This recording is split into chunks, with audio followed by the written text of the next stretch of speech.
जय। भारत माता की जय। भारत माता की जय। दोस्तों, आज इतने छोटे नोटिस पर आप सब यहाँ आए हैं, सब मेरा स्वागत करने यहाँ आए हैं, मुझसे इंट्रोड्यूस होने आए हैं। मेरे लिए बड़े ही सौभाग्य की बात है कि अपनी मातृभूमि, अपनी जन्मभूमि, अपनी मंडी में आज मुझे इतनी बड़ी पार्टी, इतने बड़े नेतृत्व से जुड़ने का मौका मिल रहा है। इस सौभाग्यशाली मुझे मैं सब भाई बहनों की, कार्यकर्ताओं की, उपस्थित सब अधिकारियों की अभिनंदन करती हूँ, स्वागत करती हूँ और धन्यवादी हूँ श्री अनिल शर्मा जी, पूर्व मंत्री एवं विधायक श्री गोविंद ठाकुर जी, पूर्व मंत्री एवं सांसदीय प्रभारी मनीष कपूर जी, मंडल अध्यक्ष निहाल चंद शर्मा जी, जिला अध्यक्ष, पूर्व विधायक श्री सी ठाकुर जी, श्री कन्हैया लाल जी, श्रीमती पायल वैद्य, प्रदेश उपाध्यक्ष, mayor Virendra Bhatt ji, deputy mayor Shrimati माधुरी कपूर जी, मानचाली ठाकुर जी, प्रदेश महामंत्री महिला मोर्चा भुवनेश ठाकुर जी, प्रदेश उपाध्यक्ष युवा मोर्चा सुमन ठाकुर जी, पूर्व नगर परिषद अध्यक्षा अखिलेश कपूर जी, प्रदेश महामंत्री किसान मोर्चा, सभी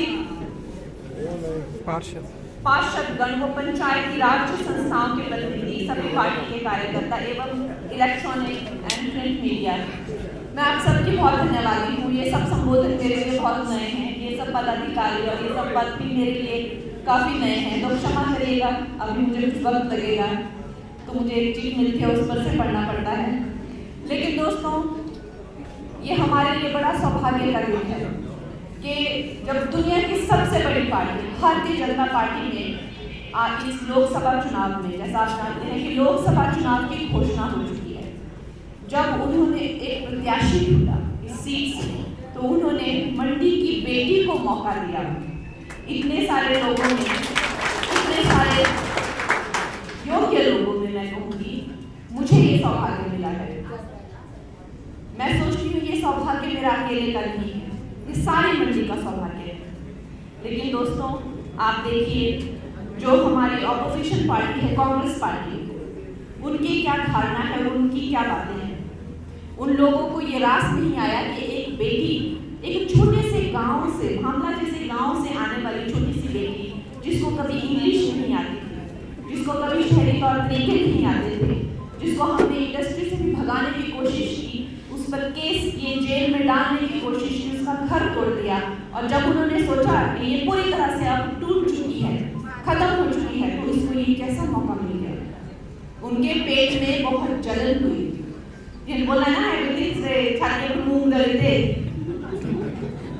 छाती पर मूंग डले कितनी ना रहेगा, तो इतनी ज्यादा उन्हें कष्ट हुआ और उन्होंने कितनी भद्दी बातें, कितनी अश्लील टिप्पणी मंडी के बारे में और मंडी की महिलाओं के बारे में की। उन्होंने कहा कि ये मंडी में क्या भाव चल रहा है, मेरा फोटो डाल दिया उन्होंने। हमारी बहन बेटियों के बारे में ऐसी मानसिकता कहाँ से आती है? क्यों इनको लगता है कि जो पहाड़ी लड़कियां होती हैं उनका कोई स्वाभिमान नहीं होता है? क्यों इनको लगता है कि इनको बस हम जैसे बुलाएं वैसे आ जाना चाहिए, जैसे उठाएं वैसे उठ जाना चाहिए, जैसे बिठाएं वैसे बैठ जाना चाहिए? क्यों इनको ऐसा लगता है? कहाँ से आती है ये मानसिकता कि गरीब लोगों में स्वाभिमान नहीं होता है? कहाँ से आती है ये मानसिकता कि सिर्फ अंग्रेजी बोलने वाली ही लड़कियां जो हैं वो उनकी कोई कीमत होती है और बाकी तो ऐसे ही बाजार होती हैं? कहाँ से आती है ये मानसिकता? आती है जो परिवारवाद और ये जो इंग्लिश स्कूलों में पढ़कर बाहर से बाहर रहकर भारतीयता को और भारतीयों को नीच दृष्टि से देखकर, अगर आप भारतीय हैं, अगर आप अपनी संस्कृति से जुड़े हैं, अगर आप अपनी भाषा में, अपनी बोली में, अपनी हिंदी भाषी हैं, तो ये सोचते हैं कि ये गरीब लोग हैं, ये सस्ते लोग हैं, इन्हें कभी भी हम लोग फेंक सकते हैं, खरीद सकते हैं। इस तरह की मानसिकता रखने वाली है ये कांग्रेस पार्टी। लेकिन दोस्तों, मैं ये कहूँगी कि इसका जवाब मैं कांग्रेस पार्टी को नहीं दूंगी, इसका जवाब मेरी सारी बहनें, सारी बेटियां, सारी माताएं मंडी से और समस्त हिमाचल प्रदेश से कांग्रेस को देगी।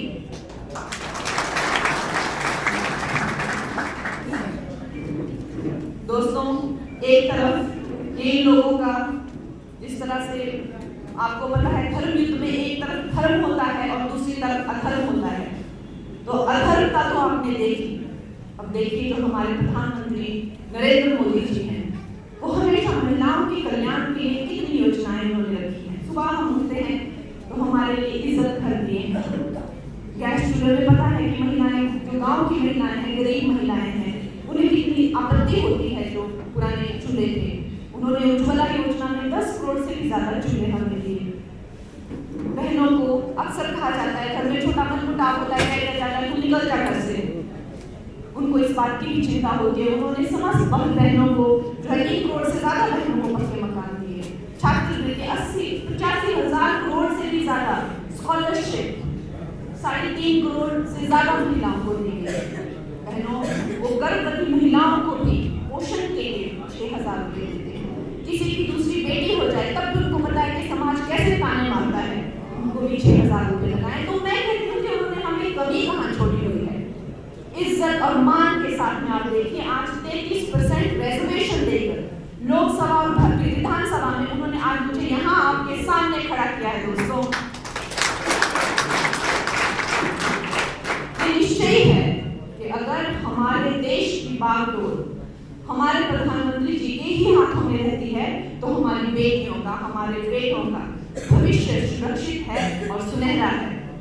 दोस्तों, मैं आपको क्या बताऊं, आप सब मुझसे ज्यादा जानने वाले हैं, आप सब कार्यकर्ता हैं, आप सब पदाधिकारी हैं, आप सब जानते हैं कि उन्होंने आधुनिकीकरण में भी ये लोगों ने आजादी के 70 साल तक भी कई हजारों गांव ऐसे थे जहाँ बिजली तक नहीं पहुंची थी, जहाँ सड़कें तक नहीं पहुंची थी, वो इतनी दुर्दशा में रह रहे थे।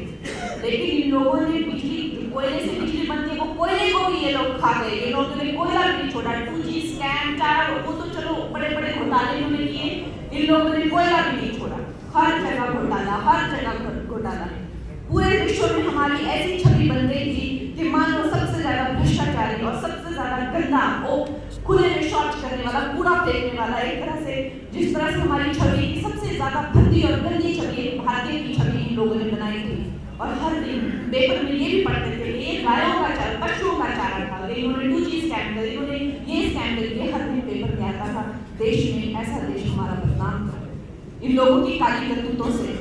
लेकिन आज आप देखिए, हमारा देश विश्व गुरु के रूप में उभर रहा है। चाहे वो योगा हो, चाहे वो राम मंदिर हो। मंदिर यहाँ क्या, मंदिर उन्होंने मुस्लिम देशों में भी मंदिर बनवा दिए। इतनी हमारे यशस्वी प्रधानमंत्री की ऐसी कीर्ति पूरे विश्व में है।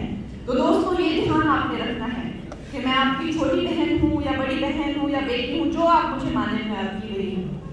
दोस्तों, मुझसे आपको पता है कि मेरे तारामंडल है, हर जगह मुझे जाना है। आप लोगों ने सारा दामोदर, सारा सिनेमा लेना है मेरा। आप लोगों ने मुझे जताना है। मैं ये कतई नहीं मानती कि मैं अपने दम पे जीत सकती हूँ। मैंने करा होगा, फिल्मों में काम मिले होंगे मुझे अवार्ड, लेकिन वो अब कोई अच्छी डॉक्टरी करता है तो इसका मतलब थोड़ी कि वो MD बन जाएगा। कोई अच्छा मास्टर है तो इसका मतलब डेढ़ थोड़ी होगा मेरे दिन बढ़ जाना। क्योंकि मैं कतई नहीं मानती। मैं ये मानती हूँ कि मैंने अभी शुरू किया है और मुझे सीखने के लिए बहुत कुछ है। दोस्तों, आप लोग जो हैं, आप लोग मुझे मोदी जी का एक सेवक समझकर, मोदी जी खुद को तो प्रधान सेवक कहते हैं, वो कहते हैं कि मैं पूरे देश का सेवक हूँ।